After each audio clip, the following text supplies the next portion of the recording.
नमस्कार। जब से सभ्यता शुरू हुई है इंसान खेती करता आ रहा है। खेती बाड़ी प्राचीन काल से चली आ रही है। कोई जानता भी है कि चावल का एक दाना तैयार होने में कितना समय लगता है?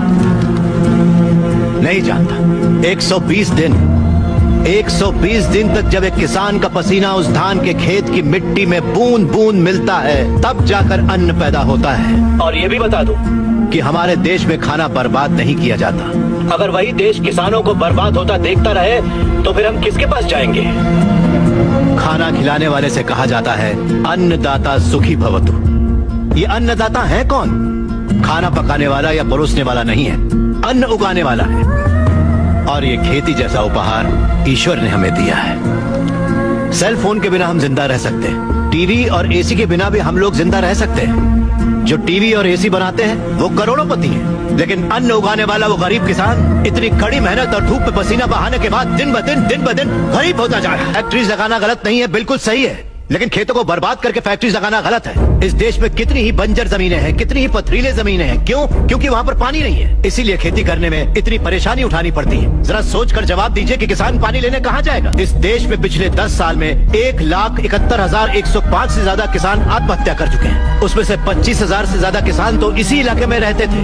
हर आधे घंटे में एक किसान आत्महत्या कर रहा है, ये जानते हैं क्या आप? लेकिन सच्चाई यही है, जहाँ मौत इतनी सस्ती है वो देश कभी आगे नहीं बढ़ेगा सर। तकरीबन 10 लाख से ज्यादा किसान अपना पेट पालने के लिए गांव छोड़कर शहर में मजदूरी करने आ जाता है। जो हमारे देश की रीढ़ की हड्डी है वो बिल्डिंगों में चौकीदारी करता है। जो किसान हमारा भगवान है, अन्नदाता कहलाता है, वही मंदिरों के सामने भीख मांगता फिर रहा है। बातों पर मत जाइए, जमीन पर आ जाइए। एक कॉर्पोरेट में काम करने वाला हजारों करोड़ का उधार लेकर विदेश भाग गया और वहाँ बैठकर विदेशी शराब पी रहा है। सिर्फ 5 या 10 हजार उधार लेने वाला किसान जहर पीकर अपनी जमीन पर जान दे रहा है। इन कॉर्पोरेट्स की काली करतूतों की वजह से हमारी हरियाली जली जा रही है। खेत सींचने वाली नदियां फैक्ट्री से निकलने वाले गंदे पानी से जहरीली होती जा रही हैं। ये मल्टीनेशनल कंपनीज की मशीनें हमारी खेती वाली जमीन पर कब्जा करके उन्हें खत्म करती जा रही हैं। पर ये दिखाई नहीं देता। किंग फैक्ट्रीज की बात कर रहे हैं आप। सारे हेल्दी फूड्स में मिलावट करके ये उसे बर्बाद करते जा रहे हैं। अंडे को शैम्पू में, गाजर को क्रीम में, सोया को साबुन में।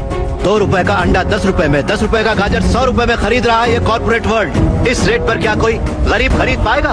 फिर भी ये पैसा किसान या गरीब तक कभी नहीं पहुंच पाता, क्योंकि बिचौलिए ले जाते हैं। ये बिचौलिया धीरे धीरे और अमीर होता जाता है। अन्न पैदा करने वाला किसान गरीब से गरीब होता जाता है।